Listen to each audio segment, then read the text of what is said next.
I think everybody who listens to the Gary Neville podcast would expect to hear this weekend Gary Neville again on the subject of Manchester United. We have to. Well, no, you don't. It's your podcast. But they lost to Newcastle. What did you make of it? That was poor, wasn't it? It was poor performance, really poor performance. 1-0 doesn't really sort of tell the story. I remember going to Juventus once in 95 or 96 and we got beat 1-0 and it felt like a 7-0. And that must have been what that United group of players felt like yesterday, because they were never in the game. And 1-0 makes it look really sort of narrow and tight. But inconsistency in every walk of life undermines you. You lose faith and trust in each other. And they're so inconsistent. They're so up and down. They're so erratic from game to game, from half to half. And the problem is there is a real pattern of them not turning up in big games away from home now that you can't shake off.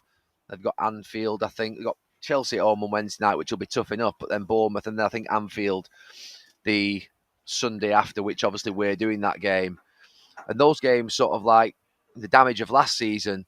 And it's okay saying they'll be concentrating on Chelsea, but in the back of their minds, they'll also think that game's coming up away from home and what's going to happen there.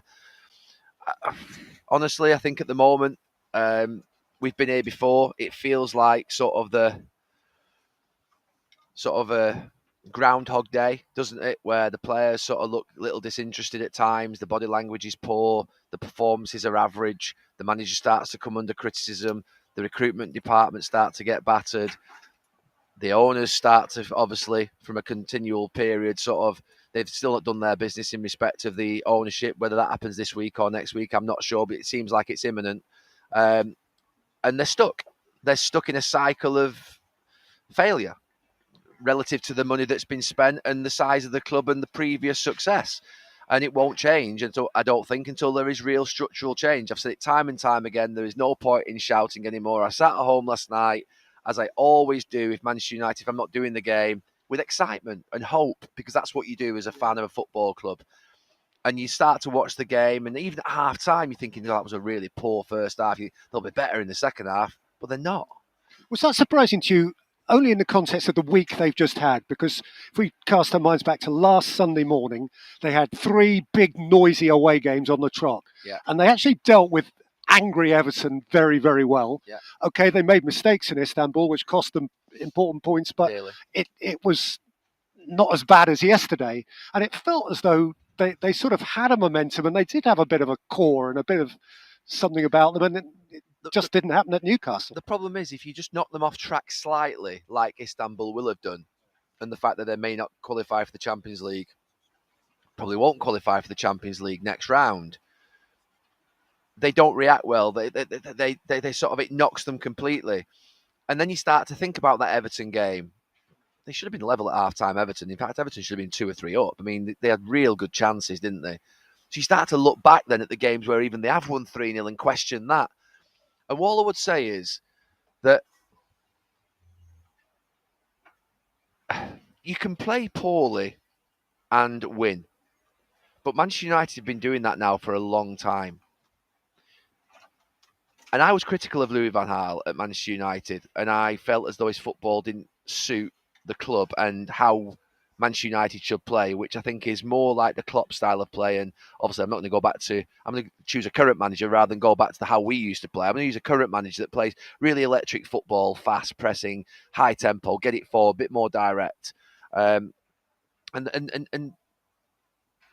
I can't think of a team since Louis van Gaal. Louis van Gaal dominated football matches at Manchester United. There was a style of play. Since Louis van Gaal, I don't think I've seen a pattern of play established, and that's probably 7 or 8 years now. And I've seen the same type of football, irrespective of who the manager is. No manager has been able to sort of settle on a style of play. And it goes something like counter-attack, moments, maybe dominate against lesser teams at Old Trafford and look like you can play a little bit, but don't kid us, because every time you play against a top team, you get done. And that's been the same for 7 or 8 years. There's only Louis van Gaal since Sir Alex Ferguson has been able to implement a style of play at the club. Every other manager, whether it be Jose Mourinho, Ole Gunnar Solskjaer, David Moyes was there for a short period, And now, obviously, Erik Ten Hag's been there for 18 months. And what really damages the likes of, say, Erik Ten Hag and Ole Gunnar Solskjaer and Jose Mourinho is they've all spent 300-400 million quid. But De Zerbi at Brighton and Postecoglou at Spurs and others like them have come in, and in 3 or 4 months, they've got them playing like Real Madrid. So that's the problem they've got. Because it's been shown that you can come in and have an impact upon players and a pattern of play and a style in 3 or 4 months. And we're still sat here sort of 8 years after Louis van Gaal leaves and haven't seen a pattern of play, a combination that you see repeatedly. I saw Paul Scholes talking this morning, and it was really interesting about how he knew where players were. We did play on clockwork. He knew exactly where everyone was on the pitch. Now, we played together a long time, and there was a set system of play. But that's football. Those Spurs players out there today, forget the fact that we played for 10 years together and we had a set system of play and clockwork, and we knew full well that if Dennis Irwin played it into Paul Scholes, I knew he was on the half turn and I was going right back because he was going to switch the play to me. And he was going to switch the play to David Beckham maybe, and I'd go on the overlap. And that's it. You know, and on the other side, you'd see other systems of play. I'd knock it into Roy Keane, you nip it round the corner into Dwight York's feet, pop it off to David Beckham, and then you just knew. I can see it now in my head. Out here today, I can watch two teams, one manager who's been here many years and a manager who's been here many months, a few months, and I can tell you exactly what their patterns are and what they're going to do. And the players on the pitch know where their next pass is. I can't tell you in the last 8 years, and that's why I'm not just including Erik Ten Hag in it, I can't tell you Manchester United's style of play or pattern of play under Jose Mourinho, Ole and Erik Ten Hag. I don't know why that is, because they're not all bad managers. They're good managers. They've had real success at other clubs, maybe not Ole as much. He obviously came in a little differently. But they've all had real sort of successful patterns. Erik Ten Hag at Ajax created some of the most beautiful football. But he comes to Old Trafford and spends a lot of money and he's incapable of implementing that style of play. And we can argue he's got a couple of injuries here or there, but Postecoglou's come here today with a bridge to play. So it's well below par. It's really disappointing. I feel like we're in a cycle of, to be fair, we're now starting, or the noise against the manager is starting to occur. There is then those same noises that say, well, surely we can't get rid of another manager. We've got to get rid of the players because they're the ones that have got rid of the other managers. And then we turn to the owners and I'm bored. I've become tired of my own club. I don't want to do their games anymore. I don't want to watch their games anymore. And that is the saddest indictment that you can have of your football club, when you become bored of watching them, when you become tired of watching them. And it's not just me. A couple of people in the last couple of weeks, enough's enough. I know. And the daft thing is, Peter, on Wednesday night, I'll build my whole Wednesday night around watching Manchester United, because that's life. We go watch them again, that's don't we? Fanhood. That's fanhood. how I feel today. I feel tired of watching them, and that's a sad. I think it's a sad position to be in, because I love that club and I love the excitement of football, but I'm already fearing what's going to happen at Anfield in 2 weeks, just purely because I think that it could be a mess. I'm already fearing what's going to happen on Wednesday night against Chelsea, because it could be a mess, and there's no confidence. They've lost our confidence. The whole club has lost our confidence as fans, and in the media now, we just don't trust them either, because the reality of it is they fall below par time and time again, and not good enough. Definitely not good enough. Just finally, Gary, out of balance, I'm sure Newcastle fans listening to this would want to hear a word about them, because a bit like Tottenham, they're playing with half a team at the moment. Excellent. Absolutely excellent. And they've been excellent for 12 months. And I couldn't be happier, really. I say I couldn't be happier, because I went up there for 10 years when it was pretty depressing. And I used to go up there and think, driving, it's the hardest ground to get to for me, because 2 hours to London, I'm at all the grounds. You're like 3.5 hour drive up to Newcastle. On the way back, you get stuck on that bridge. And I used to think, I'm 7.5 hours in a car here going up there today. The fans are going to be demotivated. The stadium's going to be flat. The football's going to be crap. And the result's probably going to be poor. That was Newcastle under Mike Ashley, where expectation had been driven down, just like the Glazer family have driven it down at Manchester United, to a point now whereby it's abysmal. And yet now there is a real passion, a real spirit in the stands, on the pitch, and they deserve that, those Newcastle fans. And, you know, I always talk about right backs, but Trippier epitomises them. He's spirited, he's fighter, experienced. And I just like the way they play. I think Eddie Howe is such a solid man, such a good coach, and I'm glad that he's having success.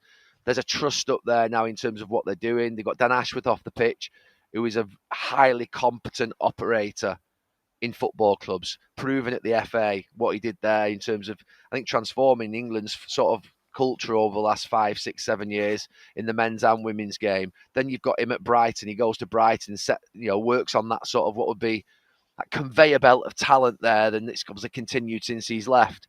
And then you look at what he's done at Newcastle.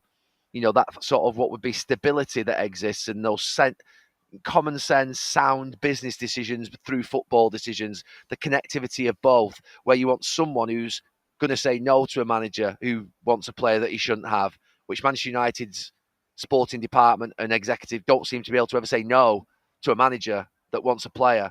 It's almost like everything's emotion at Manchester United. The manager has a little bit of success, then all of a sudden the manager becomes chief scout, head of recruitment, sporting director all in one, because they've not got the strength above. It all needs to change. And Newcastle are the opposite. They've got really, really good sound decision making. The challenge will come when they want to maybe make that next step and they want to spend a bit more money to sort of try and bring that little extra bit of talent in, which they've got talent already, but they'll know what I mean by that. I think you know what I mean by that. But Gordon, fantastic. Trippier, fantastic. Guimaraes, fantastic midfield player. The spirit of the team, their work. And they battered Manchester United last night. They absolutely battered them. And they're in a really good position. In the league. And they've done really well. And, it's taken the time, but it's taken a change of ownership to get to that point whereby that feeling's changed and the performances have changed. Lovely. And next weekend, of course, we'll be speaking after Spurs against Newcastle, as you mentioned, which we'll look forward to it. Should be a really good game. Gary, thanks you very much, and thanks to everybody else for listening. Thank you. Their results away to the best